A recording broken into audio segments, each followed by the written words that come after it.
I just cannot seem to get enough of Marvel. I just love the Marvel universe. Which is weird because there is quite a lot of Marvel out there.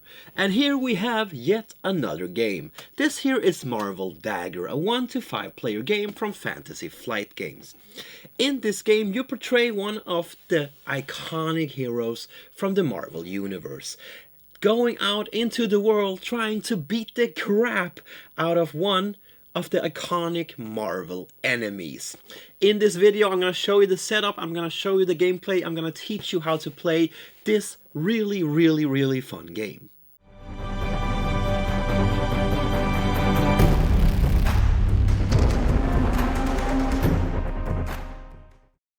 We start by putting the big board in the middle of the table. We need to put the threat token at 0 on the threat track. And then we put the team up token on the team up track. Next, each player needs to choose a hero and take its hero sheet. These hero sheets are double-sided, having another hero on the other side. This is because when the starting hero that you portray as gets defeated, well then you simply flip it over and you restart with a new character. But I will tell you more about this in a bit. Next to your player sheet we also place a heroic aspect.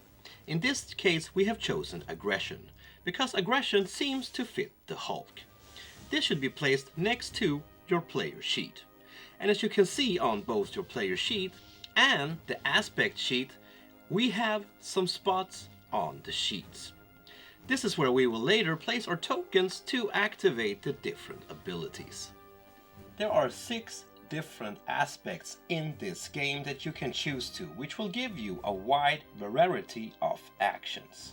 Once you have chosen your aspect, you also need to take the corresponding aspect tokens with the same color as your aspect. If this is a 3 to 5 player game, you should have 2 normal aspect token and 1 boosted.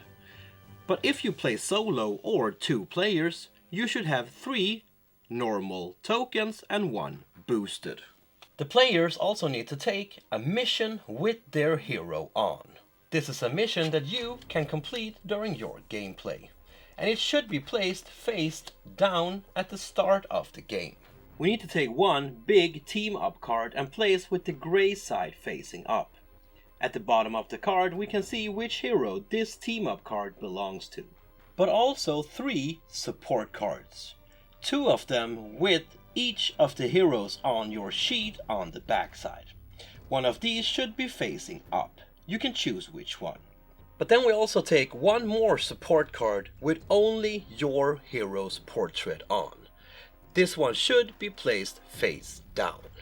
Lastly, we take your hero standee and we place it out on one of the cities out on the map. You can choose which city, but the base of your hero should have the same color as your aspect sheet. The players decide together who will get the first player token and become the first player. Now it's time for us to choose our Nemesis. To do this we first need to take the big Nemesis sheet. This here will tell us who we are fighting and what the threat will start at. But we also need to take their 3 specific event cards. And we can see which Nemesis the cards belong to by looking in the top right corner. We also need to take the Nemesis 1 specific enemy card. Again, we can see which Nemesis is belonged to by looking in the top right corner. Then we take the standees matching that enemy. And lastly, we have 3 enemy mission cards that we need to complete to be able to defeat the Nemesis. The Nemesis mission cards should be placed next to the red mission spot on the left side of the board. These are placed with number 3 at the bottom, number 2 in the middle, and on the top we have number 1, giving us the complete Nemesis mission deck. But we also need to add 1 first strike card, looking like this. This card should be placed above the Nemesis deck. and these can be chosen at random or for the specific game you want to play. On the top of this card we can see which enemies we will face. So we need to find the cards with the matching backside and flip them over to see what enemies we are going to face in our game.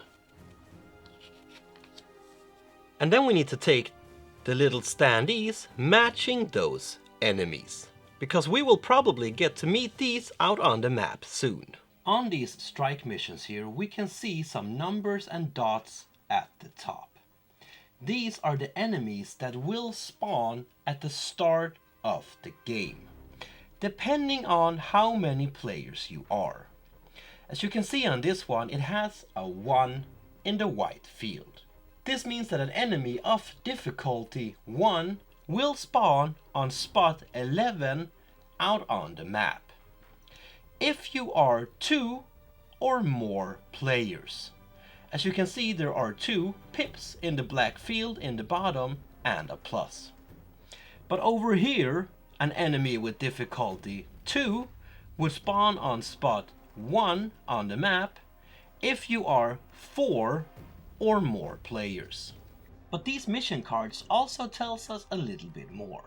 They tell us that we need 1 progress token per player to be able to complete this mission. And it also tells us that this mission is failed if the threat reaches 7. Which is why it's a good idea to put this token here as a reminder. Beneath the actual mission deck we should have some more missions. These here are called side missions. They should be shuffled real good and placed face down. If we look up in the right corner of the mission card, we can see this symbol. This symbol refers to the side mission cards, meaning that we should actually reveal a side mission from the start. So we simply take the top side mission card and we flip it over. Again, on these cards we will have some information telling us what we need to do to complete this mission. How many progress token we need per player, but also a text telling us what we cannot do while this side mission is still active. Here we can also see a little symbol showing us a base out on the map.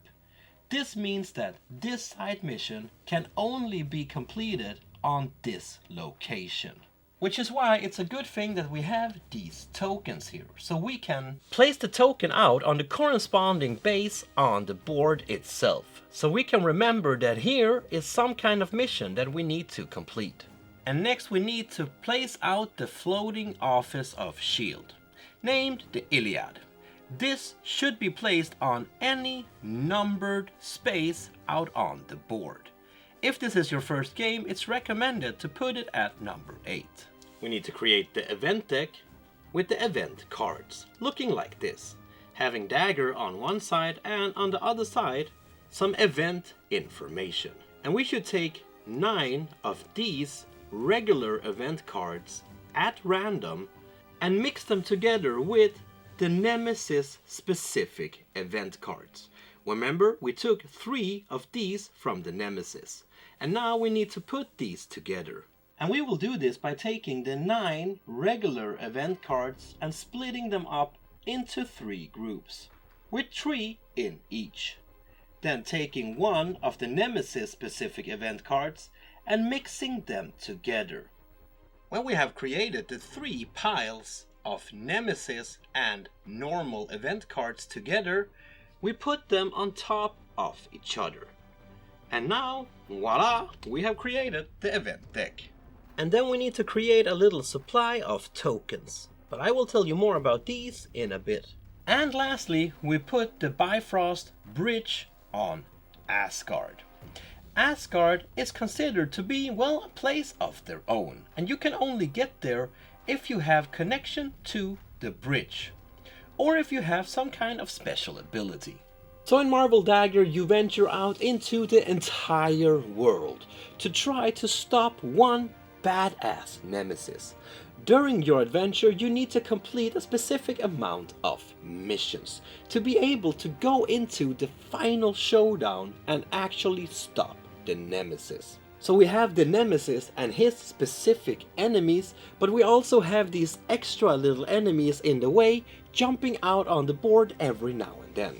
Plus, some of the side missions might spawn other elite enemies as well. But we have done the setup and we are ready to start the play. But before we start to play the game, I think we should take a look at our hero sheet, but also our aspect sheet, just to understand what they actually mean and how they actually work. So if we start by looking at our hero, we can see some information. In the top here, we can see the name of your hero. In the top left corner, we can see the HP of your hero, meaning how much damage they can take before they are gone.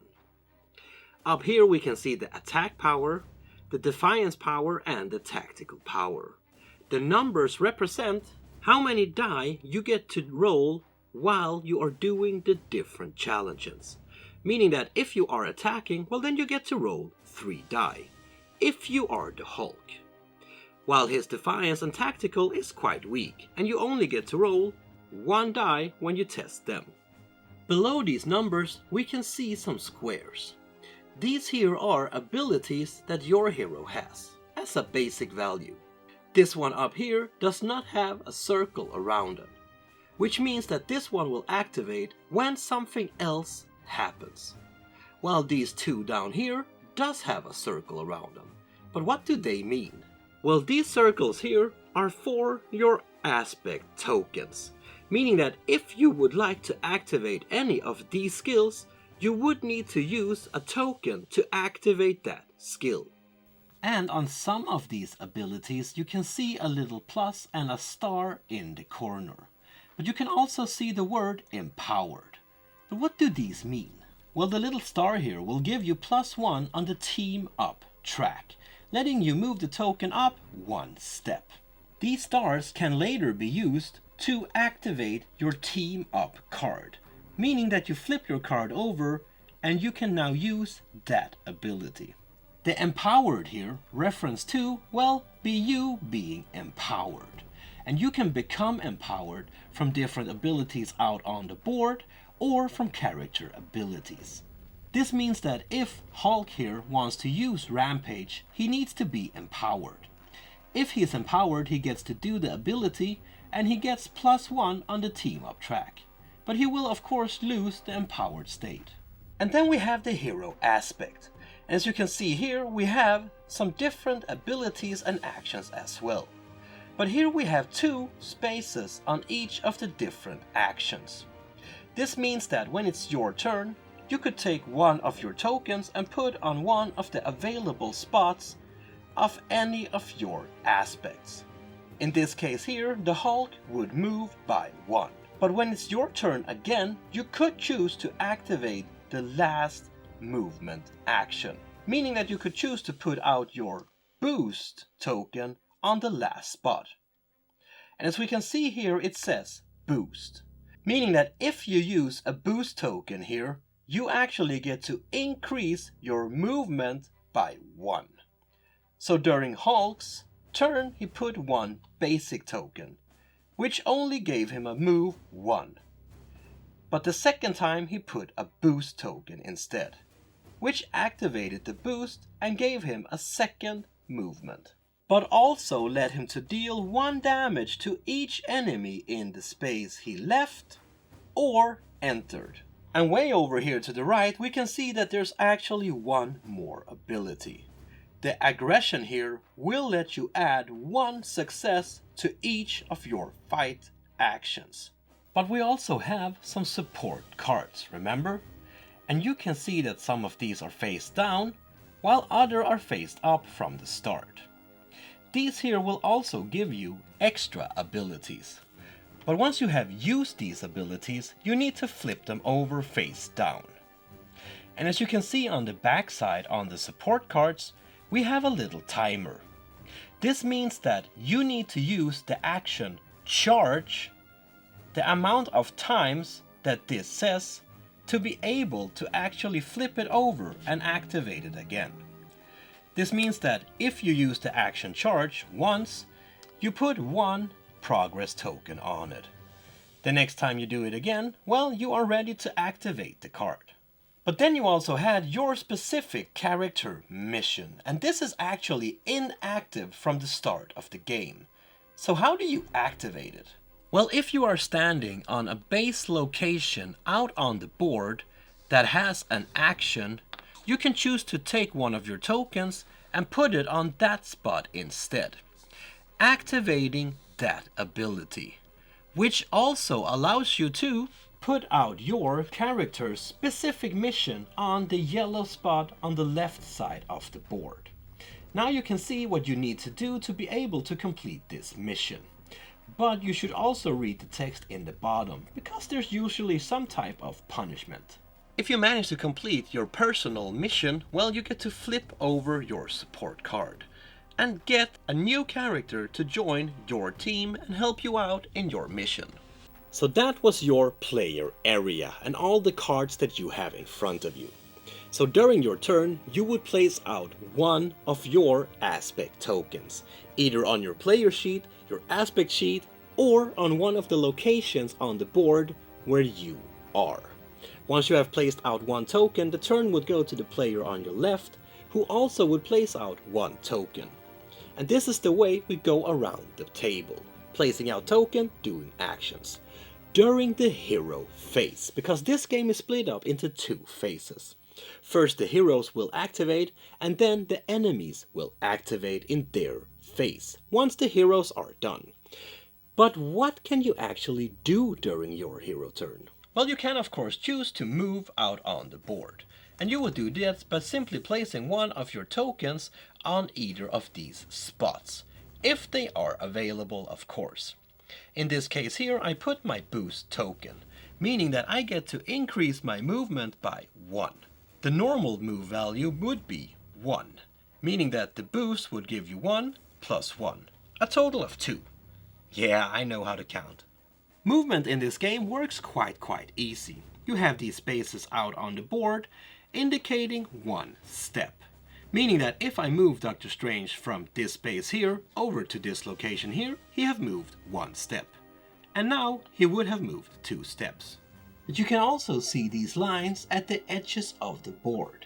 That means that if you move from one location using these lines, you would pop up on the location connected by the lines on the other side of the board.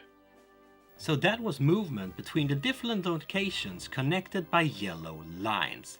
But what about Asgard? Well, here you actually need to be standing where the Rainbow Bridge is. If you are standing on a location where the Rainbow Bridge is, well, then you can go to Asgard.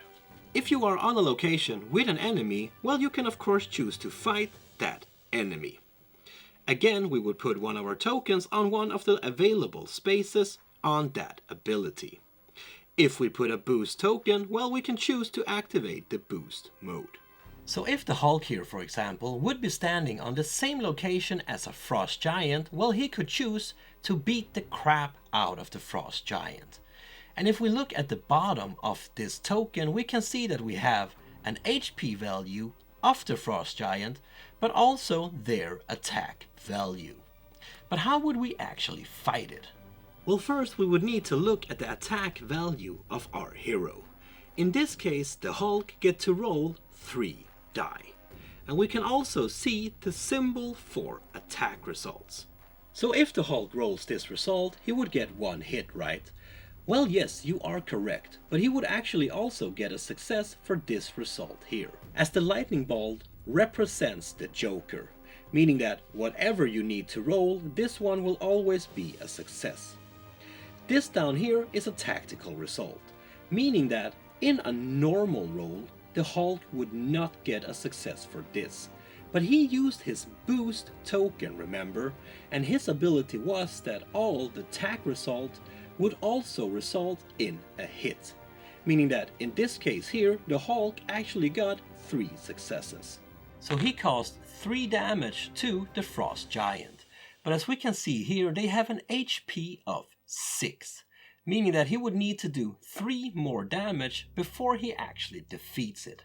If you manage to damage the Nemesis up to its health value, it's not removed from the game. They are just stunned, meaning that during its next activation it won't do anything. And during its next activation again, the stun token would be removed and then it would activate. And then we have the defy action. And the defy action is usually combined with you completing a mission, where you roll your die to try to get as many defy results as possible. And usually when you get a defy result, you get to put that many progress tokens on the mission itself. Once you have reached the number needed on the mission, well, you have completed the mission, but you should not remove it just yet. That is done in the Nemesis phase. Every now and then, even heroes needs to rest a little bit, to gain a little bit more life back. As you can see down here, this ability here would let you recover 1, meaning that you heal 1, or charge 1, meaning putting progress tokens on your support cards. But you of course also get to roll dice to test your tacticals, and for each of those you also get to heal 1. But you actually get 1 success even if you fail everything. But as I said before, we also have actions out on the board, where the different bases are you can choose to do the action out where you are located. And you simply do this by putting one of your aspect tokens on that spot, and then you do the action. When the heroes have used all of their actions out on the board or on the little hero sheet here, well, we are ready to go into the Nemesis phase. Remember, first all the heroes will do their actions, and then the Nemesis and his little friends will start to activate. First, we need to advance the threat, and we will do that by first look at the Nemesis sheet. As we can see in the top left corner of the Nemesis sheet, we have a number and a skull. This is the amount of steps we need to move the threat token with. In this case, we need to move it 3 steps. But we're not done. We need to move the threat 1 spot for every non-Nemesis enemy out on the board. Meaning 3 more steps in this case. For each base that has been overrun, we also raise the threat level by 1. I will tell you more about overrun in a little bit. But we also need to check the side missions and the missions themselves, because they might also have different effects that will raise the threat. If the threat token ever reaches the current threat value, well, you have failed the mission. Once we have raised the threat, it's time for us to check our mission to see if we have completed it or not. If we have progress tokens equal to the value we need to reach in the top right corner, well, then we have succeeded with that mission. If this would have been the first strike mission, it is simply removed from the game. But if this would have been a Nemesis mission, we would have taken that card and put it on the top of the board, with the completed side facing up. But of course, if we did not manage to complete the mission before the threat reached the threat level, well, then we had failed the mission. And then we would have taken the card and put it at the top of the board, but with the failed side facing up. When you succeed these missions, they will tell you to place 1 suppression token on the Nemesis sheet, meaning that you should put 1 of these tokens on the Nemesis sheet. And at the end of the game, when you are in the final showdown against the Nemesis, these will give you some benefits. The next step in the Nemesis phase is to resolve the event cards. And on the event cards, we can see a bunch of information. At the top, we have the name of the event, and below that, we have some flavor text. And then we have a text stating what will happen first. In this case, all heroes will collectively suffer 1 damage. The top one here means that we should resolve any ongoing effects on any missions or side missions. In this case, each hero suffers 1 damage again. Next, we have some other symbols. These refers to the Nemesis card, because on the Nemesis card we have these symbols. And if an event shows any of these symbols, we need to resolve that effect as well. And it's usually quite bad.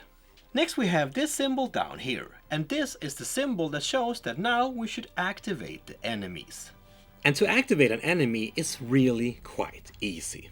If the enemy is standing on the same spot as a hero, they will attack that hero, and they will damage the hero by the amount stated on their standee. If your hero do not have any abilities that will protect themselves, that is. If the enemy is standing on a base, alone without a hero, they will immediately overrun that base. Meaning that you should put an overrun token on that base. And now you cannot use the action on that space anymore. And if the enemy is standing on a spot out on the board all alone where there is no base or enemy, well then they will move. It will move towards the next base that it can overrun during its next activation. If your hero ever has the same amount of damage as your health value, well, your hero is defeated, but you are actually still in the game, because now you would instead flip this sheet over and start to use the other side now instead. You would also need to flip your hero's aspect card to the shattered side, indicating that you are down on your last hero. You would of course also need to take the new mission cards for your new hero and the new team up cards and so on. But at least you're still in the game. But if this hero is also damaged up to its amount of HP, well then you would need to leave the game. Once we have activated the enemies, we now need to spawn enemies. And again, just like we did during setup, we need to look down here. Here we can see that if we are 2 or more players, we need to spawn a level 3 monster on space 3 on the board. But if we are 4 or more players, we also need to spawn 1 level 1 monster on 13.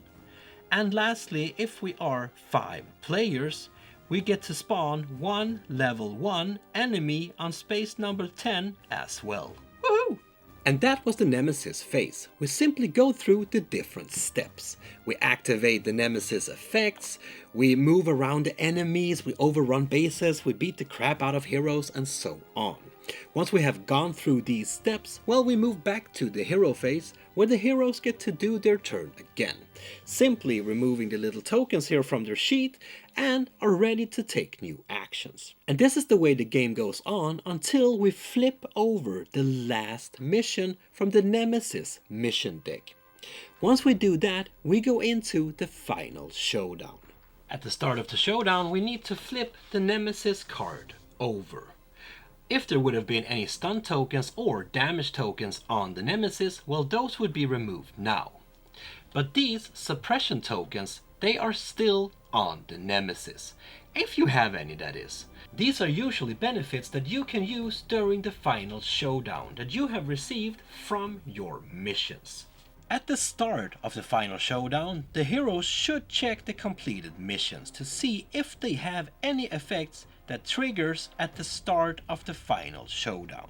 So during the Nemesis activation, we would use this side here instead when we activate the Nemesis. But the rest of the game pretty much goes on like it did before, because the other enemies are still out on the board. They will still move around, they will still try to overrun bases and so on. And the heroes will still activate their heroes like they did before. If all of the event cards runs out, you lose the game. If all of the bases out on the map are overrun, you lose the game. If all of the heroes have been defeated, meaning both sides of your hero, you lose the game.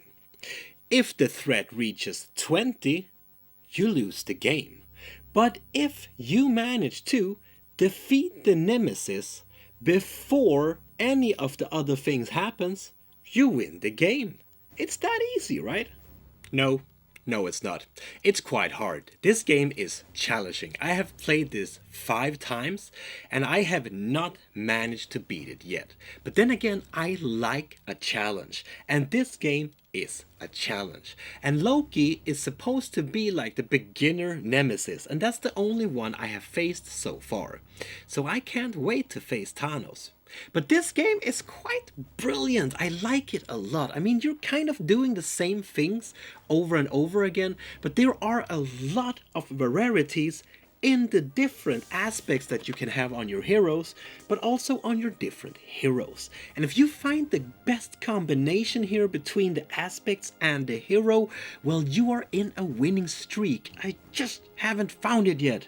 Which is why I probably should study this hero profile guide a little bit more, because this will really tell you a lot about the different heroes. What they are, when they were born, what do they do, their profession, and so on. There's so much information about the heroes here. And I mean, just look at this beautiful, beautiful artwork. This, if you are a fan of the comics, you are probably going to love the artwork in this game, because this is the comics. And what I really love about this game is that you can play it solo.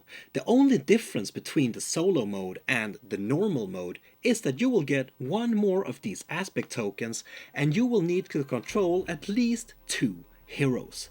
Other than that, the game is exactly the same, and I love that. I love when you have a solo version of a game that is not a completely new mode where you need to learn a bunch of different rules.